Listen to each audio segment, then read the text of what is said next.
एक मिनट।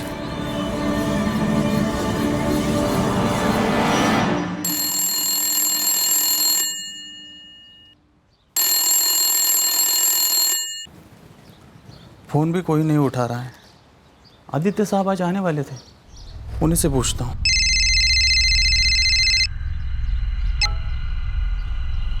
बोलो प्रशांत। मालिक, आप आ गए क्या? आ जाने वाला हूँ। बोलो क्या हुआ? बड़ी मालकिन और छोटी मालकिन कहीं बाहर गए हैं क्या? हमें तो नहीं बताया उन्होंने। क्यों, क्या बात है? मालिक, मैं और पूजा पिछले 5 मिनट से घंटी बजा रहे हैं और कोई दरवाज़ा नहीं खोल रहा है, और लैंडलाइन पे भी फ़ोन किया था पर कोई उठा नहीं रहा है। माँ और दीदी दोनों का फोन नहीं लग रहा। सब ठीक तो होगा ना घर पे? माँ, पद्मिनी, माँ,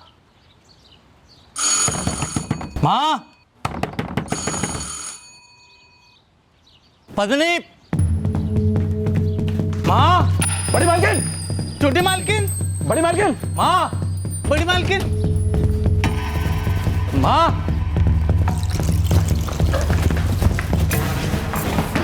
माँ, पद्मिनी, बड़ी मालकिन, छोटी मालकिन, बड़ी मालकिन, छोटी मालकिन, पद्मिनी, हाँ,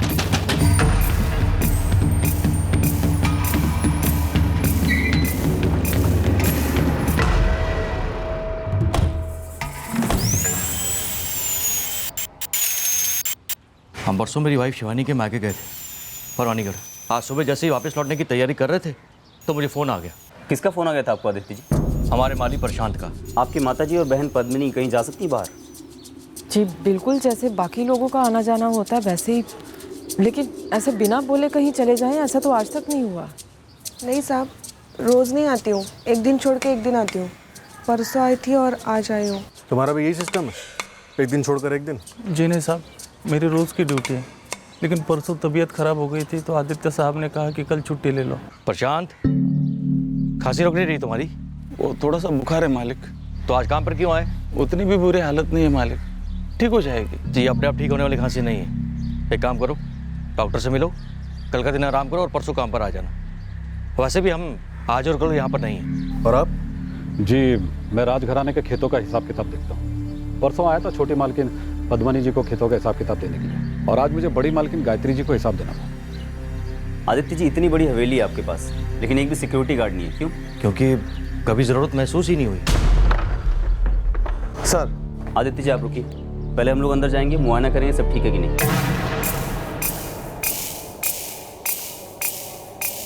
इंस्पेक्टर, माँ और पद्मिनी का रूम ऊपर है।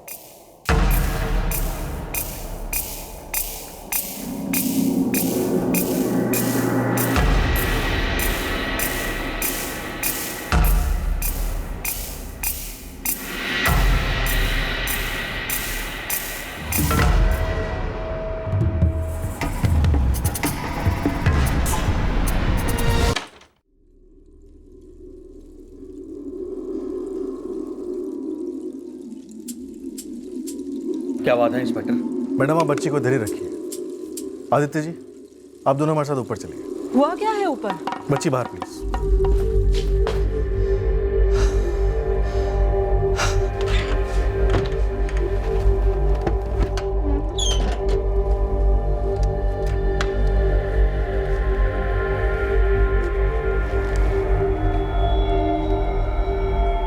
सर अजीब है, कबर्ड का दरवाजा खुला हुआ है लेकिन किसी ने कैश को हाथ भी नहीं लगाया, लाखों में है।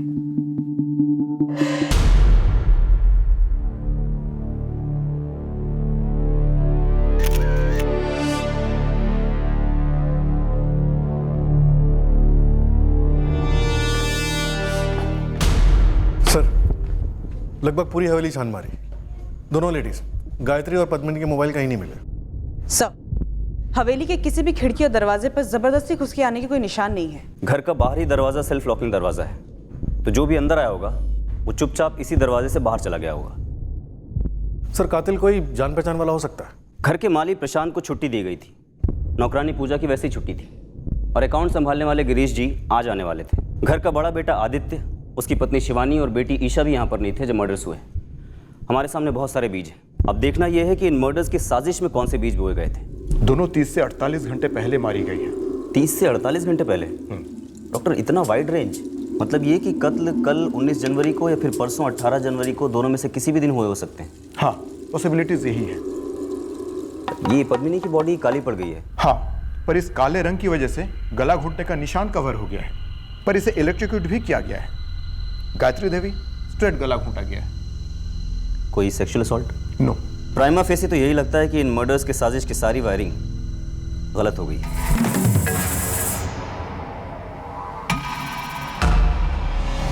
प्लान शायद ये था कि दोनों औरतों को इलेक्ट्रोक्यूट किया जाए ताकि देखने से लगे कि शॉक की वजह से एक्सीडेंटली दोनों मर गई। शायद।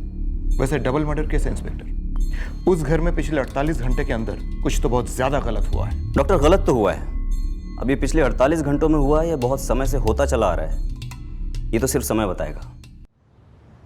हम तो बस अफसोस ही कर सकते हैं कि काश हम कहीं ना गए होते, लेकिन तकदीर का लिखा ना तो कोई पढ़ सकता है और ना ही कोई रोक सकता है। ये डबल मर्डर्स तकदीर नहीं है, क्राइम है, भयंकर वाला क्राइम।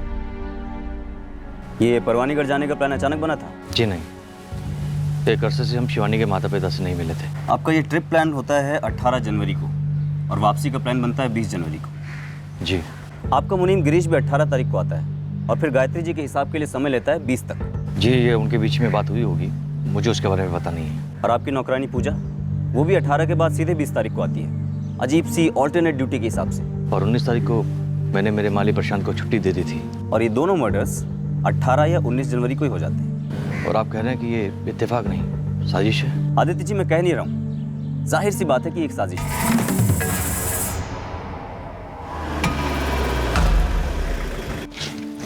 आप भी चलिए ना अंदर, मैं ज़्यादा टाइम नहीं लूँगी। अरे मैं कहाँ, तुम दो सहेलियों के भरत मिलाप में अपनी नाक अड़ा हुआ है यार।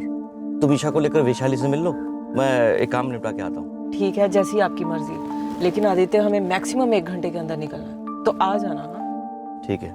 18 जनवरी को हम लोग लगभग यही कोई 11:30 बजे घर से निकले थे। पर ये प्लान कब बना था शिवानी जी? प्लान? कैसा प्लान? मायके जाने का प्लान। क्यों, कोई और भी प्लान बना था क्या? देखिए, कोई प्लान नहीं बना था, बस 17 जनवरी की रात को मैंने अपने हस्बैंड से बात की कि मम्मी के घर जाकर आते हैं, तो उन्होंने बोला ठीक है कल चलेंगे। बस हमारा मेरी पत्नी शिवानी के मायके जाना, ऐसा भी कौन सा बड़ा गुनाह हो गया इंस्पेक्टर? आप अपनी पत्नी के मायके गए और गुनाह आपके घर में हो गया आदित्य जी। अगर मुझे पता होता कि ऐसा होने वाला है तो क्या मैं ऐसा होने देता?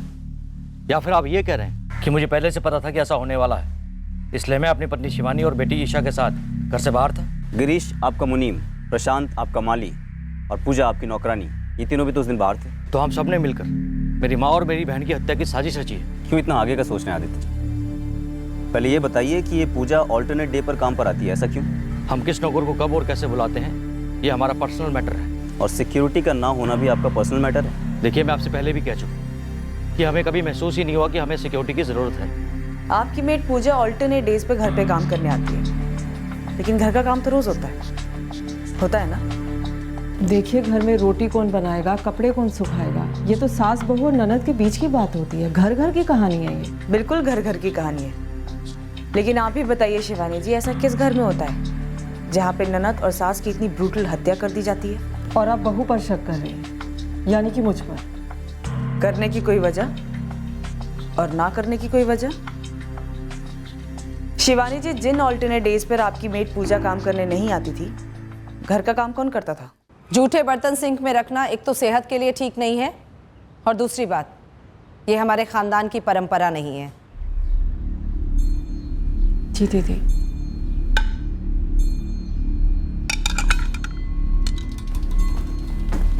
गायत्री देवी और पद्मनी जी के हिस्से में जो पुश्तैनी ज़मीनें हैं, मैं उसकी देखभाल और सारे अकाउंट संभालता हूँ। ज़मीनें बट चुकी हैं माँ बेटी और बेटे के बीच? ये तो बड़े मालिक की मर्जी थी, इसलिए मरने से पहले वसीयत में तीनों को अपने अपने हिस्से दे दिए थे। आप गायत्री देवी और पद्मिनी का हिस्सा संभालते हैं, आदित्य का क्यों नहीं? क्योंकि वो अपने ज़मीन का हिसाब किताब खुद ही संभालते हैं। अकेले?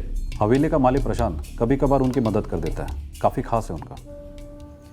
हाँ, प्रशांत चंदेल को बुखार था तो वो दवाई लेने के लिए आया था 18 तारीख को।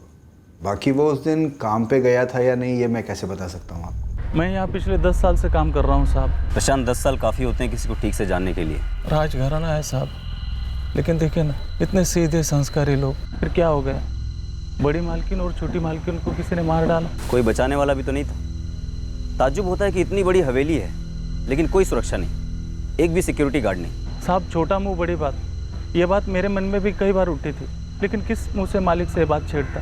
मैं ठहरा नौकर आदमी। प्रशांत, हमें लगता है कि ये कत्ल घरेलू मामलों की वजह से हुआ है। क्या ऐसा कुछ है जो तुम जानते हो, जो हमें पता होना चाहिए लेकिन हम नहीं जानते?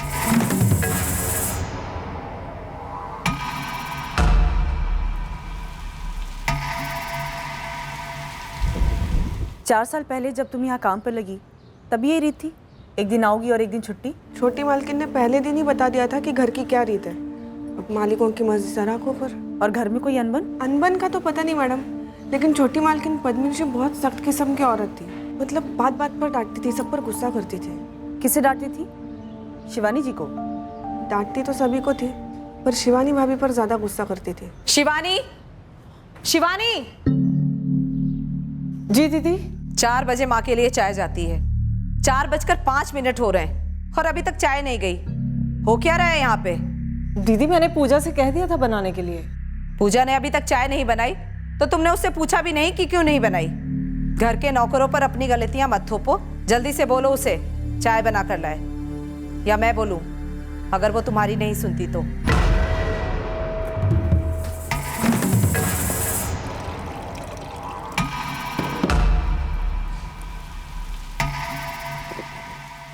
आप उस दिन 2 घंटों के लिए कहाँ गए थे?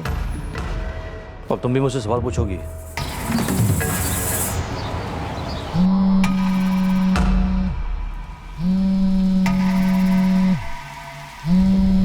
गिरीश जी, एक बात सच सच बताना, अब जो गायत्री देवी और पद्मिनी को रास्ते से हटाया गया है तो ये पूरा पूरा रास्ता किसके लिए खुलता है?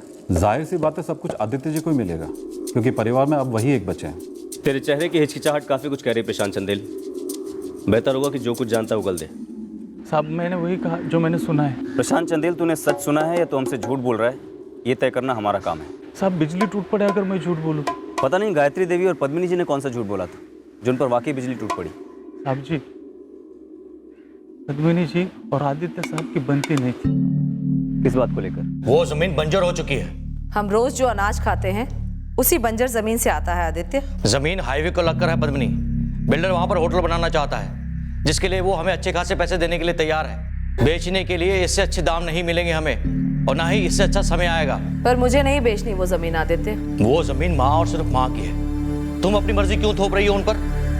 क्यों दिमाग खराब कर रही हो माँ का? माँ का दिमाग इतना कमजोर नहीं है आदित्य, न कभी था और न कभी होगा कि कोई भी उसे खराब कर सके। माँ, समझने की कोशिश करो प्लीज। बिल्डर जो आज दाम देने के लिए तैयार हुआ है वो कल नहीं मिलेंगे। पिछले 12 सालों में जमीन के दाम सिर्फ बढ़ते ही जा रहे हैं आदित्य, पर लगता है माँ के लिए इज्जत घटती जा रही है। जब तक माँ जिंदा है वो जमीन नहीं बिकेगी। तो सीधे कहो ना कि तुम्हारा इरादा ये है कि माँ सारी की सारी जमीन तुम्हारे नाम पर छोड़ जाए, और तुम्हारा इरादा है अपनी जमीन बचा कर रखो, बाकी सबकी जमीनें बेचकर पैसों में हिस्सा लो। क्यों? आदित्य, पद्मिनी, चुप हो जाओ तुम दोनों। शुरुआत किसने की थी माँ? बिल्डर का ऑफर कौन लेकर आया था आदित्य? मैंने कहा ना, चुप हो जाओ तुम दोनों। मुझे नहीं बेचनी वो जमीन।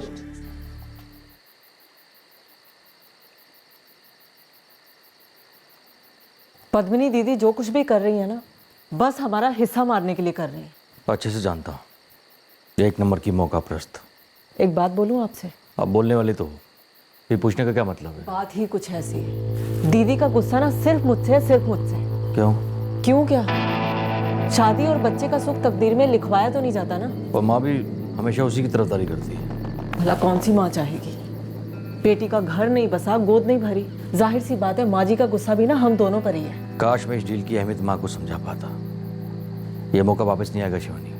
सो जाइए, जो हो नहीं सकता ना उसके बारे में सोचने का भी कोई फायदा नहीं।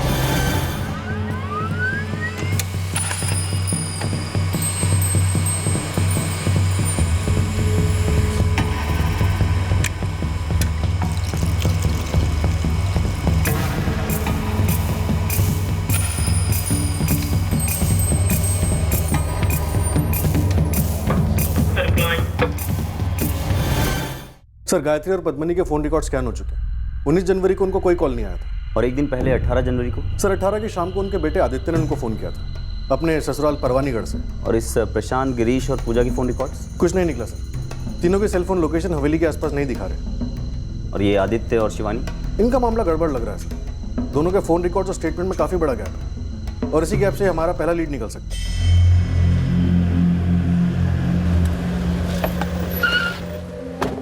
हाँ मंगेश, क्या बता रहे थे तुम इस हीटर के बारे में?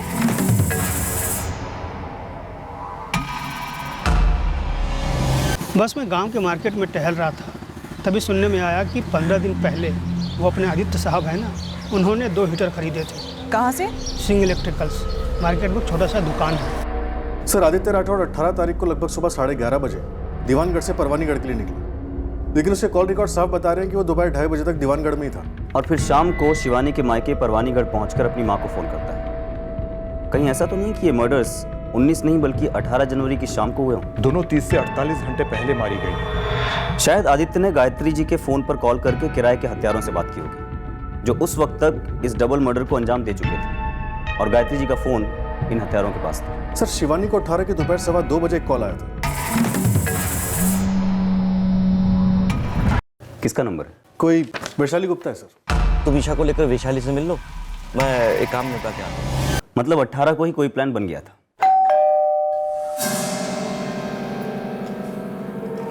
शिवानी, ओए कैसी है? मैं अच्छी हूँ। और ईशा मैडम, क्या हालचाल? हाँ आओ।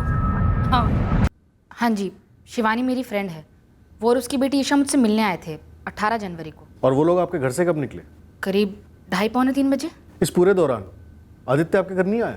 जी नहीं, वो किसी काम से गए हुए थे, लेकिन लगभग 2:30 बजे वो शिवानी और ईशा को पिक करने आए थे। अरे आंटी को बाय तो बोला नहीं। Bye Vaishali aunty. बाय मेरा लड्डू। और आप राठौड़ साहब, आप तो राजा साहब हो, हम आम लोगों के यहाँ तो कदम ही नहीं रखते ना। अरे ऐसा नहीं है, बस थोड़ा काम था, नेक्स्ट टाइम पक्का।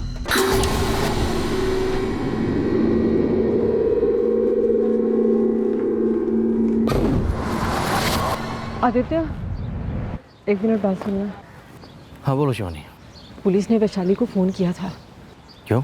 हमारे बारे में पूछ रहे थे। पूछने दो ना। आदित्य तुम मुझे बताते क्यों नहीं कि उस दिन तुम 2 घंटे के लिए गए कहाँ थे? शिवानी, मैंने तुमसे कहा ना, मैं किसी काम में था जहाँ मुझे 2 घंटे लग गए थे। फिर एक ही सवाल तुम मुझसे बार बार क्यों पूछ रही हो?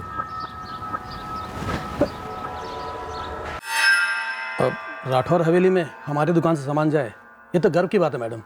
ऐसी वाला हीटर लेकर गए थे आदित्य बाबू, टॉप का है ये, 2 पीस लेकर गए थे। आपको कोई हल्की चीज़ कैसे दे सकता हूँ मालिक? इसे छूने से करंट लगेगा क्या?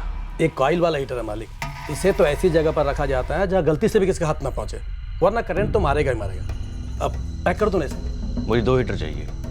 आदित्य ने स्पेशली पूछा था कि इस हीटर से शॉक लगता है या नहीं। मैं क्यों मनगढ़ंत बताऊंगा मैडम? मैं और शिवानी काफ़ी लंबे टाइम बाद मिल रहे थे, हम कॉलेज मेट्स थे।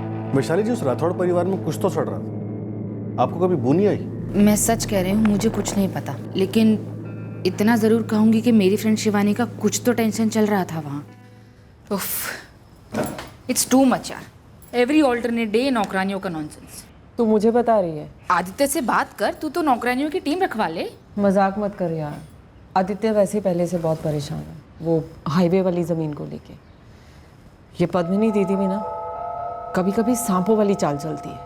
फ्रस्ट्रेशन है यार, ज़बरदस्त। वही तो है, खुद ना तो शादी की ना फैमिली बनाई और पूरी की पूरी भड़ास निकालती है मुझ पे। तुझे पता है, जिन ऑल्टरनेट डेज पे पूजा नहीं आती, पूजा का A to Z पूरा का पूरा काम मैं करती हूँ, और जब वो आती भी है ना, गलती वो करती है, सुनना मुझे पड़ता है। यार तो आदित्य से बात करना, तुम लोग अलग हो जाओ, I mean, अलग रह लो।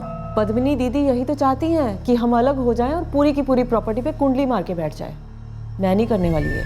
इतना पैसा होने के बाद भी लोगों ने क्या खस्ता हालत कर रखी है अपनी। सही कह रही हूँ। तुझे पता है, खेतों से जितना आता है ना, उसी से गुजारा चलता है।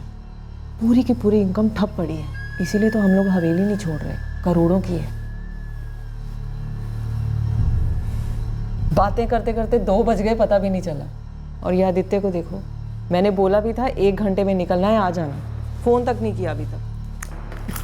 कहाँ रह गए? क्या हुआ? फ़ोन नहीं मिल रहा। देख, अंदर आने के बाद तूने अपना बैग तो खोला है नहीं, और तेरे हाथ में भी नहीं था, शायद गाड़ी में रह गया होगा। शिवानी ने मेरे फ़ोन से अपने फ़ोन पर कॉल किया, सिर्फ रिंग जा रही थी। दोबारा से कॉल किया तो आदित्य ने फ़ोन पिक किया, तब हमें पता चला कि फ़ोन गाड़ी में ही रह गया है। और तकरीबन 2:30 बजे आदित्य मेरे घर आ गए थे। उन 2 घंटों के लिए आदित्य कहाँ था? मुझे नहीं पता सर।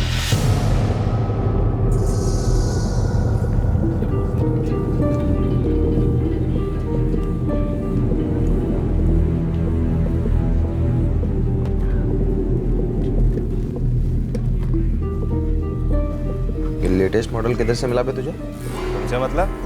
आम खाओगे या पेड़ गिनोगे? लेटेस्ट मोबाइल है, लेटेस्ट दाम लगाओ। मैं वैशाली के घर क्यों नहीं गया? क्योंकि मुझे बोर होना पसंद नहीं है, जैसे मैं अभी हो रहा हूँ। शिवानी और वैशाली के बीच में सहेलियों वाली बातें होती जिनका मुझसे कोई ताल्लुक नहीं। लेकिन यहाँ जो बातें हो रही हैं उसका ताल्लुक सिर्फ और सिर्फ आपके साथ है।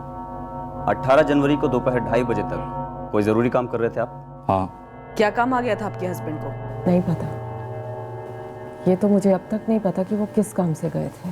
अचानक होने से क्या प्रॉब्लम है इंस्पेक्टर? क्या आप अपनी पत्नी और बच्चों के साथ अचानक बाहर नहीं जाते? क्या कभी कोई प्रोग्राम नहीं बनता? बिल्कुल बनता है, लेकिन आपके इस प्लान के साथ इत्तेफाकों का एक कारवां भी तो बना है आदित्य जी। कैसे? 17 जनवरी की रात को अचानक शिवानी जी के मायके जाने का प्लान बनता है। अगले दिन रास्ते में किसी पुरानी सहेली वैशाली के घर रुकने का प्लान बनता है, और वहाँ भी सिर्फ शिवानी जी वैशाली से मिलती हैं, आप नहीं। आप किसी रहस्यमयी काम के लिए गायब हो जाते हैं और उसके बाद किसी को नहीं बताते कि वो काम क्या था। कहाँ गए थे आदित्य जी? मैं एक पर्सनल काम से गया था। कौन सा पर्सनल काम? मैंने कहा ना पर्सनल। आदित्य जी, हमें पता है कि आप कहाँ थे। तो बताइए, बताइए। पूरे गांव से पूछताछ की हमने, एक एक उस शख्स से जिसका आपके साथ ताल्लुक हो सकता है उससे पूछा गया है, लेकिन हर इंसान ने यही कहा है कि वो आपसे नहीं मिला है। तो ये कि एक आदमी ने आपको देख लिया था। कहाँ? आपके खेतों के पास, आपकी हवेली के बहुत पास। आप गाड़ी लगाकर आराम कर रहे थे। आदित्य जी, ऐसा कौन सा काम करके आए थे जो इतने थक गए थे आप? ये हीटर ठीक 15 दिन पहले आपकी सास और ननद के रूम में लगाया गया था, है ना? जी। माँ, सर्दियों में ये हीटर कमरे को गर्म रखेगा। क्यों तकलीफ की बेटा? माँ, आप बहुत बदल गई हो। क्या हुआ आदित्य? आप मुझसे ऐसे फॉर्मल पेश आती हो जैसे मैं आपका बेटा नहीं पर आया हूँ। जब से मेरी शादी हुई है तब से। ऐसा कुछ नहीं है। इधर आओ, मेरे पास बैठो। माँ, मैं अजनबी नहीं हूँ, मैं बेटा हूँ आपका, दुश्मन नहीं हूँ। माँ, प्लान ये था आपका कि इन मर्डर्स को एक्सीडेंट का रंग दिया जाए या फिर शायद सुसाइड का। लेकिन दिक्कत की बात यह है कि जिनको आपने ये काम करने के लिए हायर किया वो निकम्मे निकले और आपका मिशन फेल हो गया। सॉरी, इस वक्त आपकी इन्वेस्टिगेशन फेल हो रही है और आपकी कॉमन सेंस भी, क्योंकि आप प्योर बकवास कर रहे हैं। वो हीटर्स 15 दिन पहले, सिर्फ 15 दिन पहले आपने लगाए थे उनके कमरे में। ऐसे हीटर्स जो शॉक दे सकते हैं। आप और हम दोनों एक ही कस्बे में रहते हैं और आप और हम दोनों अच्छी तरह से जानते हैं कि पिछले 15 दिनों में सर्दियां अपनी पीक पर है।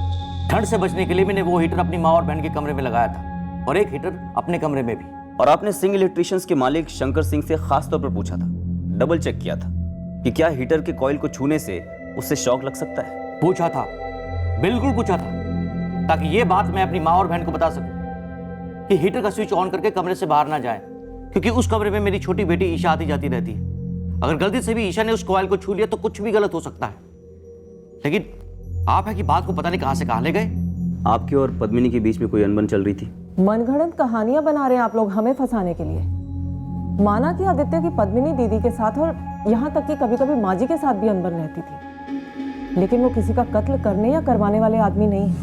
अनबन कंटिन्यू थी, छोटी छोटी बातों पर, बड़े बड़े मसलों पर तनाव भी रहता था, लेकिन इसका कारण मैं नहीं था, वो पद्मिनी थी, जिसके दिमाग का पारा 24 घंटे चढ़ा रहता था। मैंने आज तक तुम्हारे आदमी गिरीश के खिलाफ कभी आवाज उठाई है? गिरीश जी मेरे आदमी कब से हो गए? उनके दादा परदादा हमारे दादा परदादा के मुनीम थे बस। हद है, एक पुराने मुलाजिम के लिए ये किस तरह की बहस शुरू हो गई है तुम दोनों के बीच में? माँ, पद्मिनी को कोई हक नहीं बनता कि वो प्रशांत पर चिल्ला दे। माँ, मुझे कोई ये बताएगा कि प्रशांत इस हवेली के अंदर कदम रखता कैसे है? उसे इजाजत दी किसने? कहाँ जा रहे हो प्रशांत? छोटी मालकिन वो पिछवाड़े जा रहा था बगीचे के कुछ औजार लेने। जब आदित्य नहीं है तो तुम घर के अंदर आए कैसे? वो बगीचे का काफी काम रुका पड़ा था और औजारों के बिना हो नहीं पाता, इसलिए आया था।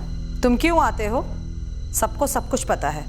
चलो निकलो यहाँ से और आइंदा से इस घर में कदम मत रखना। बागबान हो, बगीचे तक ही रहो, समझे? पिछले 10 सालों से प्रशांत इस घर में काम कर रहा है, लेकिन तुम्हें क्यों खटकता है?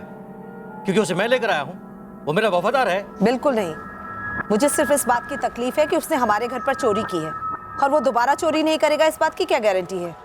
पत्नी थोड़ी सनकी थी और शक्की भी। एक सेकंड में किसी पे भी इल्जाम लगा देती कि इसने चोरी की, इसने मुझे बुरी नजर से देखा, ये ऐसा है वो वैसा है।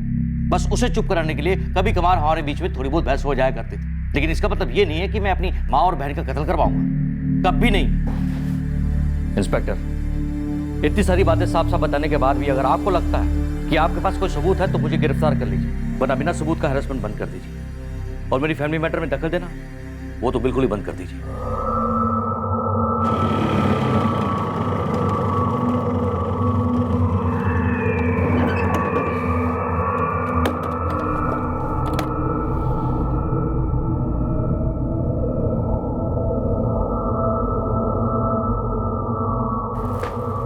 राम राम छोटे मालिक, अंदर आ सकता हूँ? आओ गिरीश, आगे से पूछा मत करो, ऐसे ही आ जाकर।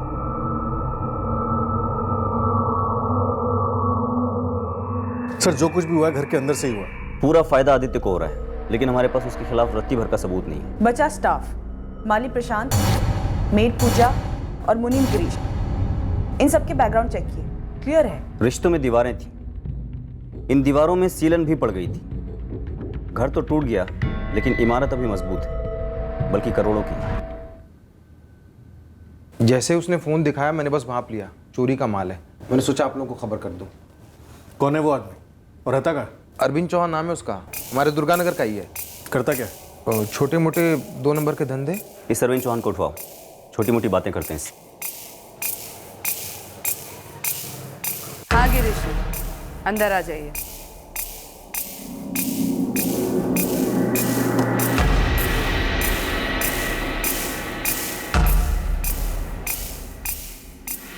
ये फोन तो पद्मिनी का है, आपको कहां से मिला?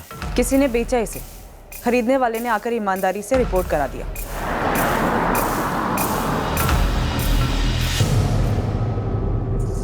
क्या हुआ साहब? अब और क्या पूछना है आप लोगों को? यही कि तेरे मालकिनों के कत्ल में तू पौधा था या पेड़? क्या? हाँ, तू माली था या तेरे ऊपर कोई बागबान था? चलो।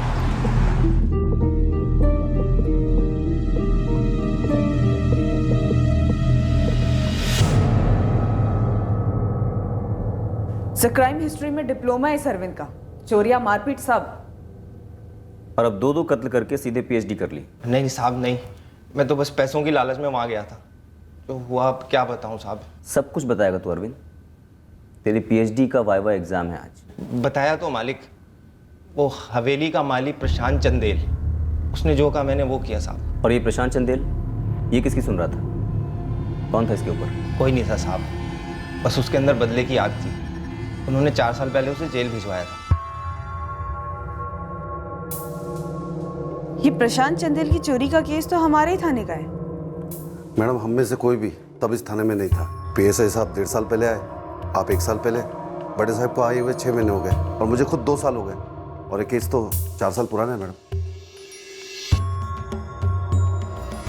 आदित्य, मेरा बैग यही था हॉल में, और उसमें से पूरे 50,000 गायब हैं, और तुम्हारे इस प्रशांत के अलावा और कोई नहीं आया यहाँ। हमने पैसा नहीं लिया है मालिक, बैग को छुआ तक नहीं, बस पिछवाड़े से सामान लेकर चुपचाप निकल गए। तो या तो हम झूठ बोल रहे हैं या पैसों के पर निकल आए। पिछले 6 सालों से काम कर रहा है यहाँ पर शांत, और आज तक अपने ही हाथों से लगाए हुए पौधे का एक फूल तक अपने घर नहीं लेके गई है। और पता नहीं क्या क्या चुरा कर ले गया होगा इन 6 सालों में इस हवेली से। नहीं नहीं छोटी मालकिन, ऐसा मत कहिए, मैं कितने सालों से ईमानदारी से काम करता आया हूँ यहाँ पर, और सिर्फ साहब का ही नहीं, आपका भी तो काम करता हूँ ना। तो एक आखिरी काम और कर लो प्रशांत, चुराए हुए 50,000 वापस कर दो, और आइंदा से इस हवेली में कदम मत रखना। पद्मिनी, इस हवेली के सारे फैसले सिर्फ तुम नहीं कर सकती। ये पुलिस केस है आदित्य, और फैसला अदालत करेगी, और साबित पुलिस।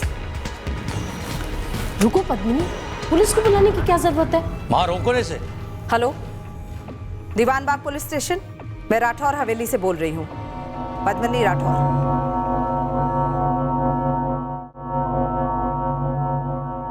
3 दिन लॉकअप में रखा, पीटा भी, लेकिन मार खाते खाते मैं सिर्फ यही कहता रहा, मैंने चोरी नहीं की।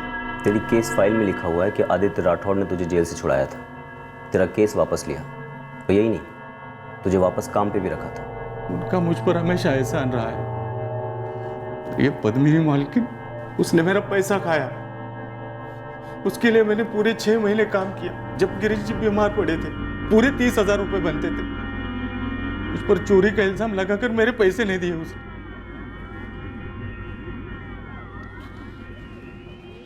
छोटी मालकिन, मेरे पैसे तो दे दो मुझे। तुम्हारी हमारे कमरे में कदम रखने की जरूरत कैसे हुई? छोटी मालकिन, आप पहले हमें खूब बेइज्जत कर चुकी है, लेकिन हमारी मेहनत की कमाई तो ना छीनो। वो 50,000, वो भी हमारी मेहनत की कमाई थे जो चुराए हैं तुमने। मैं चोर नहीं हूँ छोटी मालकिन। फिर पुलिस ने तुम्हें गिरफ्तार क्यों किया? आदित्य ने तुम्हारी जमानत देकर तुम्हें काम पे वापस रखा है, पर हमारी नजरों में तुम हमेशा चोर रहोगे। बहुत जलील किया था मुझे उसने, बिना चोरी किए अपराधी बना दिया था। फिर सोचा इस बार सच में चोरी करूंगा। आज ही गिरीश ने पैसे जमा किए हैं। छोटी मालकिन प्रणाम, मैं पैसे लेकर आया। और आज ही मालिक शिवानी भाभी और ईशा बेबी को लेकर 2 दिन के लिए बाहर गए हैं। कितने पैसे होंगे घर में? लाखों में। पॉकेटमारी में इतनी जीतोड़ मेहनत है, पकड़े जाने का इतना बड़ा रिस्क है, हाथ लगते हैं क्या 100-200? हाँ तो मतलब पूरा बागीचा है, सारे फूल हमारे, जो चाहे तोड़ो। कांटे भी है। क्या कांटे? फूलों के दोनों गमले तोड़ने होंगे। मारे डालते हैं दोनों को। सच? और नहीं तो क्या, इतनी बेइज्जती की है तेरी। पैसों से तो सिर्फ मेरे दिल को ठंडक मिल सकती है, तेरे दिल को नहीं। पकड़े गए तो? कभी नहीं। हाथी की मौत के लिए आज तक चीटी पे शक हुआ है कभी?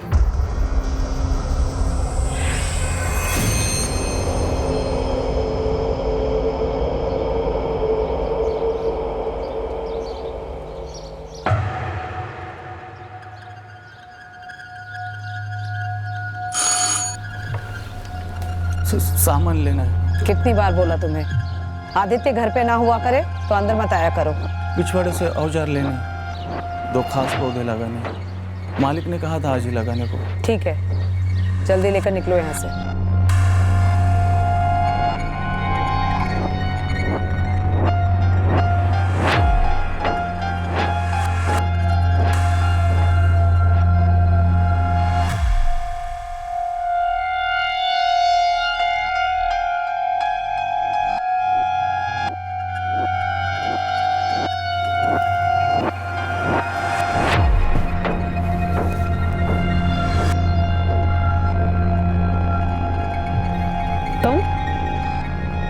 ये कौन है तुम्हारे साथ? प्रशांत, तुम अपनी हद पार कर रहे हो। अब आप दुनिया पार करोगी छोटी मालकिन। मतलब? जुर्म की दुनिया में कोई नर्सरी का भी स्टूडेंट होगा ना, तो वो भी यही बोलेगा, तुम्हारा प्लान परफेक्ट नहीं था, बल्कि परफेक्ट का उल्टा था, एकदम कच्चा। तुम दोनों को सिर्फ गलत फहमी थी कि तुम कभी पकड़े नहीं जाओगे, खासकर तुझे प्रशांत चंदेल। 4 साल से दम घुट रहा था। जब भी हवेली से कोई चीज गुम हो जाती, मुझ पर बरस पड़ती थी, पुलिस की धमकी देती थी। मैंने हमेशा तुझ पर भरोसा किया, इसलिए 4 साल पहले मैंने ही तुझे पुलिस से छुड़वाया था। पर मुझ पर लगा दाग तो नहीं छूटा ना मालिक। और वही झूठा इल्जाम तो मुझ पर लगाने चला था, पुलिस को गुमराह करके, कि मैंने अपनी माँ और बहन का कत्ल करवाया है। कहाँ गई तेरी वफादारी? गलती हो गई मालिक। लेकिन प्रशांत, तुझे मरते दम तक इस बात का अफसोस रहेगा कि तूने अपने ही हाथों से अपना बागान उजाड़ दिया, अपने जीते जी अपनी बीवी को विधवा और बच्चे को अनाथ बना दिया। इसे गलती नहीं कहते प्रशांत।